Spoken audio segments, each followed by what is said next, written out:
Okay चलो जी, अब हम there are two type. Okay, so beta, there are two type of the acids depending upon the source from where it is available. ठीक. Organic acids उनको कहा जाता है जो हमें नेचुरल सोर्सेज से मिलते हैं. तो नेचुरली अकरिंग तो we have plant and animals. तो the acids which are obtained from plants and animals are known as organic acids. And inorganic or mineral acids are those which are obtained from the earth. ठीक. जैसे वो lab में synthesise करोगे, ये अर्थ में inorganic sources से मिलेंगी and you will be synthesizing in the lab. Okay, they are not naturally occurring. For example sulphuric acid और नो लिविंग सोर्सेज हम कह दें like nitric acid or HCl, these are all inorganic acids and organic acid are actually obtained from the natural source. तो अभी ये समझो, ठीक है. For example the acids like हमें पता है आजकल हमें कह रहे हैं कि विटामिन सी लो लेमन्स में, लेमन्स या ऑरेंजेस में जो एसिड नेचुरली अकरिंग है that is your citric acid. और आपको ये पता होना चाहिए बेटा, इट इज़ वेरी इंपॉर्टेंट क्योंकि एग्जाम में आ जाता है. ठीक. लाइक एप्पल्स में there is malic acid. Then tamarind जो आपकी इमली आप खाते हो खट्टी खट्टी, that has an acid known as tartaric acid. जो curd is also having an acid which is lactic acid. ठीक. vinegar we know it is having an acid which is known as acetic acid. In the same way tomato is having other acid, it is known as oxalic acid. The structure of the acid you will be doing in the higher standards. You will be having the structures like COH, oxalic acid, CS3COH, that is acetic acid. You will not remember structures now. When it will come, we will do there. हाँ जी अरमान. Ma'am आपने टामरिन वाला कौन सा acid लिखा है? Tartaric acid. Tartaric acid. Okay. Ma'am जो lactic acid हमारी body और मसल्स में बनता है वही सेम लैक्टिक एसिड कर्ड में भी होता है? हाँ, वो एसिड तो एक ही है. एसिड तो एक ही है. ये आपकी जब ज़्यादा बनोगे वो खराब करता है. Formula is not change.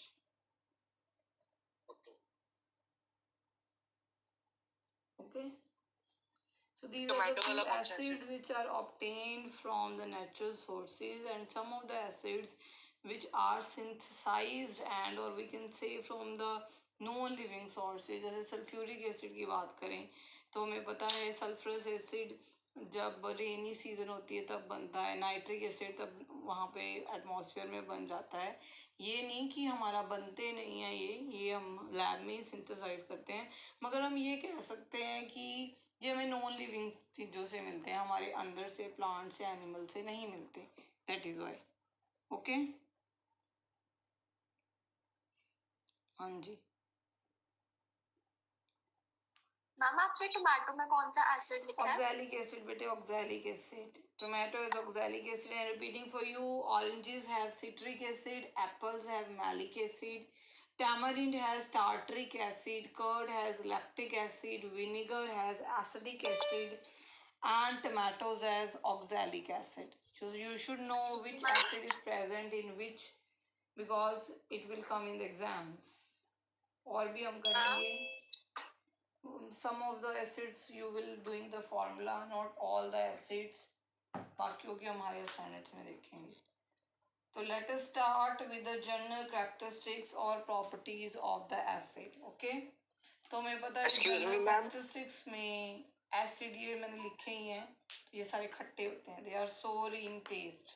तो दिस इज जनरल नेचर कि दे आर सोर. Excuse me ma'am. यस बेटे. मैम HCl तो हमारी बॉडी में बनता है, तो हम फिर इंक्लूड कर सकते हैं उसको? हाँ, वो जब निकलता है, I don't know how to, अभी तक तो ऐसा कोई साइंस नहीं आई है, बट ऑर्गेनिक में यस यू कैन होना तो चाहिए. Okay, ma'am. It is occurring in our body. Yes, you are absolutely right. This is animal Okay, source. ma'am. No doubt it is an animal source, but they are actually synthesized in the lab. And जब hydrogen और chlorine को react करते हैं, या they are including, it is not including in the plant sources. But you are absolutely right. Brain works very well. कर लेते हैं इनको, बट अभी आप नेचुरल सोर्सेज में कम लेके जाओगे. These are considered as minerals. देखो, now this is a sour in taste. Then litmus paper test. I not tell you, we have done yesterday also कि लिटमस को क्या करता है. You are better aware. You know methyl orange या phenolphthalein को, किसी भी इंडिकेटर को क्या करेगा, you are very well aware. ये आपके लिए है, ठीक है. And fourth is corrosive nature. if it is a concentrated one, concentrated dilute हम बाद में देखेंगे जब हम डाइल्यूशन करेंगे. तो जब कॉन्सेंट्रेटेड है तो corrosive होगा.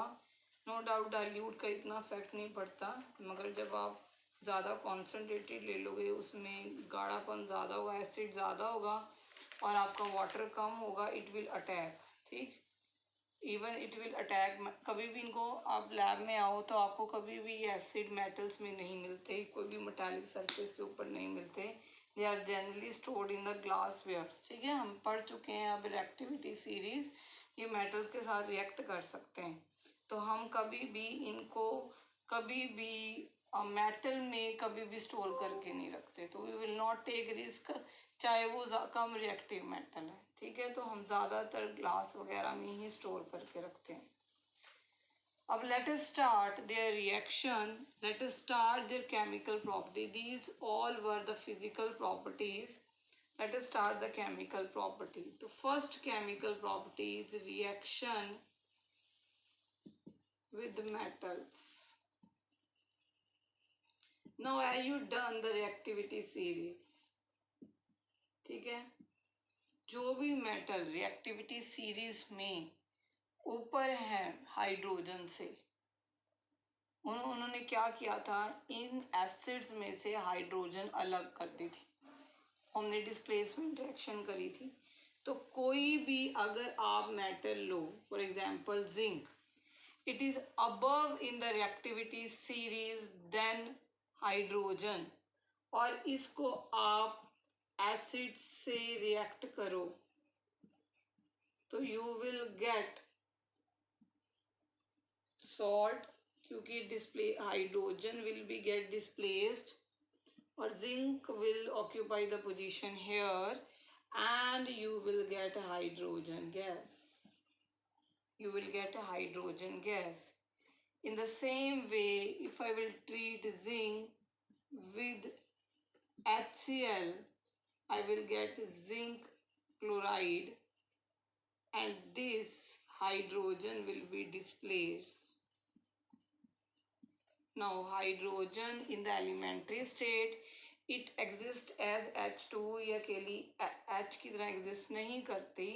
To balance it हमने यहाँ पे 2 लिखा, तो equation is balanced. Okay, और ये जो ये साइड पे बने हैं, these all are salt. ठीक, these are salt basically. अगर यहाँ पे मैं हाइड्रोक्साइड ले लूँ, बेस ले लूँ, तो यहाँ पे वाटर बन जाना था. तो ये है बेस. तो हमने क्या किया, हमने किसी भी मेटल को जब हमने किसी भी एसिड के साथ रिएक्ट किया तो हमें क्या मिला, उसका सॉल्ट, उस मेटल का सॉल्ट मिला, और साथ में हमें हाइड्रोजन गैस मिली. We are getting hydrogen gas. Okay, और हाइड्रोजन गैस को डिटेक्ट करने के लिए हम क्या करते हैं, we will bring a burning candle and it will burn with the pop sound. And it will burn with the pop sound. Okay, beta, remember. Not all the acid are giving hydrogen gas. ये भी याद रखना है. हम we will do further. क्योंकि जब आप concentrated form में जैसे कॉपर को ट्रीट करते हो नाइट्रिक एसिड के साथ, कभी और एसिड्स के साथ, ये हमेशा यही नहीं देगा. We will do in the higher standard. तो आपके बाई प्रोडक्ट भी मिलते हैं, तभी ऑक्सीडाइजिंग एजेंट की तरह एक्ट करता है. यहाँ पे आप डिस्प्लेसमेंट रिएक्शन जरूर कर रहे हो, मगर यही सल्फ्यूरिक एसिड एक ऑक्सीडाइजिंग एजेंट की तरह एक्ट करेगा. और यही अगर कॉन्सेंट्रेटेड फॉर्म में ले लोगे तो यही प्रोडक्ट नहीं बनते. तो आपको ये dilute sulphuric acid, dilute HCl mention करना ज़रूरी है बेटे. वो हम हायर स्टैंडर्ड्स में लेंगे. यस साकेत.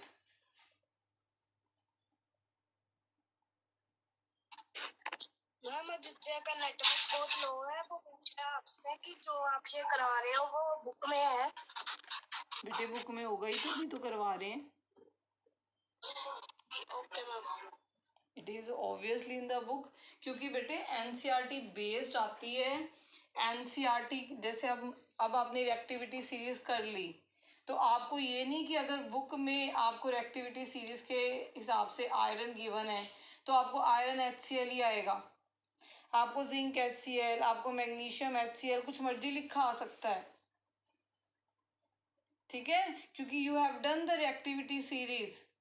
तो उन्होंने कोई भी मेटल की किसी भी एसिड के साथ रिएक्शन दे देनी है आपको एग्जाम में. तो आपको ये इसलिए करवाई जा रही है कि आपको पता हो कि कैसे कोई मेटल किसी एसिड के साथ रिएक्ट करता है. ओके साकेत. तो आपको रिएक्टिविटी सीरीज याद होनी चाहिए और आपको ये पता होना चाहिए आप किसी भी, for example magnesium chloride and hydrogen gas. yes, it will form magnesium chloride and hydrogen gas will be liberated. Okay, but this will not react as you have done reactivity series. So application of the reactivity series will be coming in exam. Any kind of metal they can pick, any kind of acid they can pick, and they can give you the reaction. Very important reaction is bete iron plus HCl. Remember, ये हमेशा ferrous chloride बनता है giving you hydrogen gas. It will not form ferric chloride. ठीक है, ये further इसकी reaction रुक जाती है. आगे ये Fe3 पॉजिटिव नहीं बनता क्योंकि ये hydrogen get absorb on it. तो इस तरह की आपको आनी चाहिए. ईदर इट इज़ नॉट और गिवन. ये एप्लीकेशन बेस्ड है. Got the point. तो हमें ये पता होना चाहिए कि metals do react with acid. The metal which is above in the reactivity series can react with acid to give salt and hydrogen gas. Okay, now अगर if I will take a base, अगर ये तो मैंने अब क्या ले लिया, सिर्फ मेटल. अब मेटल के साथ इसका मैं बेस बना दूं तो क्या डिफरेंस हो जाएगी. फॉर एग्जाम्पल नाउ एसिड की reaction let me do with the base. Base क्या है, मेटल की हाइड्रोक्साइड ली. जब मैंने एसिड को बेटे अकेले मेटल के साथ, फॉर एग्जांपल दोनों में पैरेलल लेती हूँ बेटे. I have taken HCl, I have reacted with Na. Okay, I will form NaCl, that is salt and hydrogen gas, isn't it? I will form this one.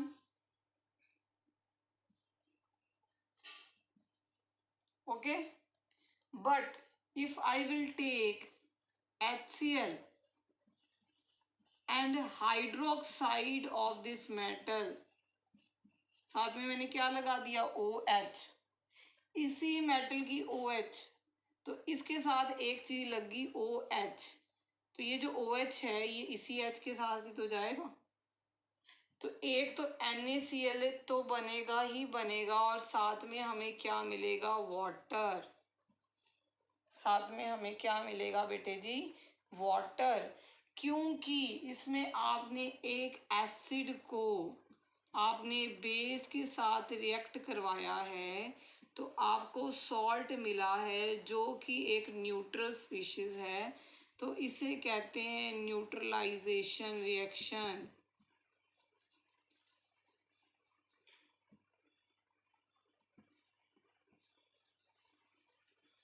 This is known as neutralisation reaction. See the difference.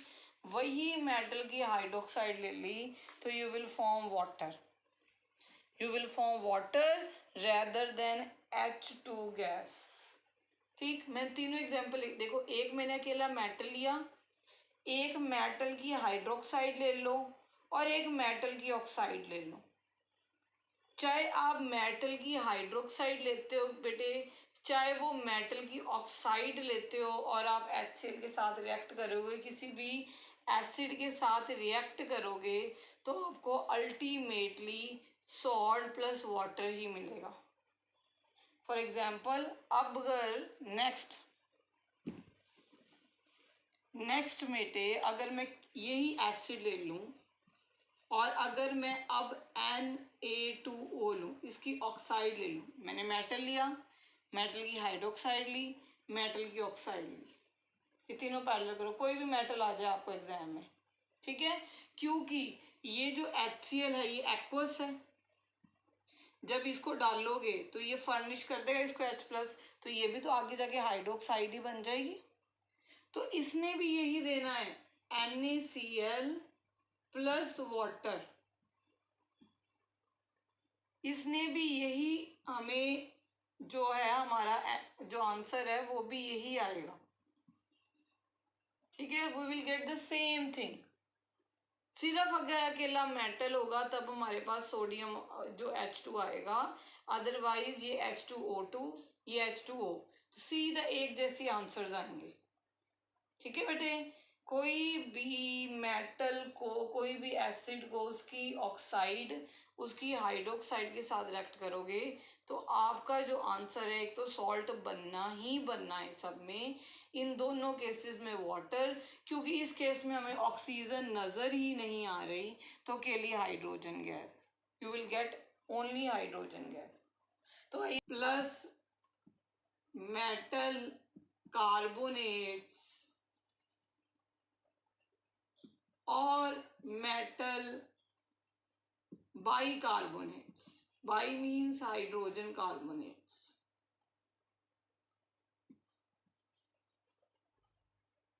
इसका ही दूसरा name होता है hydrogen carbonate, ठीक है। अब मान लो मैंने फिर से HCl ले लिया, अब मैंने किसका कार्बोनेट, फिर से मैंने सोडियम का ही ले लिया, सोडियम कार्बोनेट। अब मैं फिर से पैरेलल लिखती हूँ आपके लिए, एक तरफ एसिड एक तरफ कार्बोनेट, एक तरफ एसिड एक तरफ कार्बोनेट, और दूसरी तरफ एसिड और ये होता है बाइकार्बोनेट जब H लग जाता आगे, या हाइड्रोजन कार्बोनेट। और अब ये आपके लिए फिलिंग द ब्लैंक्स है। जब मैंने NaOH लिया तब मैंने क्या किया, जब मैंने ऑक्साइड ली तब हम क्या करते हैं, और जब हम अकेला मेटल लेते हैं तब क्या होता है। एक चीज तो सब में ही कॉमन है, एक चीज तो सब में कॉमन है कि सॉल्ट बनना, कोई भी, तो इसी में भी बनेगा, इसमें भी बनेगा, इसमें भी बनेगा, इसमें भी बनेगा, जो सब में कॉमन हो गया बेटे, it is common to every reaction, ठीक। अब let me move here and I will take 1 more minute of you। अब क्योंकि इसमें भी हाइड्रोजन है और इसमें भी ऑक्सीजन नजर आ रही है मुझे, इसमें भी हाइड्रोजन ऑक्सीजन नजर आ रही थी, इसमें भी हाइड्रोजन और ऑक्सीजन नजर आ रही थी, इसमें भी हाइड्रोजन और ऑक्सीजन नजर आ रही थी, इसमें अकेली हाइड्रोजन नजर आ रही थी, ऑक्सीजन नहीं आ रही थी, नहीं आ रही थी ना बेटे। Here it is only hydrogen but not the oxygen, अब अगर I will write the reaction, तो इसमें क्या हो जाएगा, तो इसमें हमें एक वाटर मिलेगा, वही वाटर इसमें मिला था, वो इसी में भी मिलेगा, इसमें भी मिलेगा, मगर इसमें हमें हाइड्रोजन गैस मिली थी। अब इसके अलावा हाइड्रोजन ऑक्सीजन के अलावा यहाँ पे तो मुझे कार्बन भी नजर आ रही है, कार्बन भी, इनो को कभी पानी में डाला, डाइऑक्साइड की एफरवेसेंस, ठीक है। अगर आप मेटल को एसिड के साथ रिएक्ट करते हो तो salt hydrogen gas, depending metal is above in the reactivity series. अगर मेटल की ऑक्साइड ले लोगे तो वाटर, अगर मेटल की हाइड्रोक्साइड ले लोगे अगेन वाटर, अगर कार्बोनेट्स और बाइकार्बोनेट्स ले ले तो साथ में carbon dioxide. Carbonate and bicarbonate will give you साथ में कार्बन डाइऑक्साइड।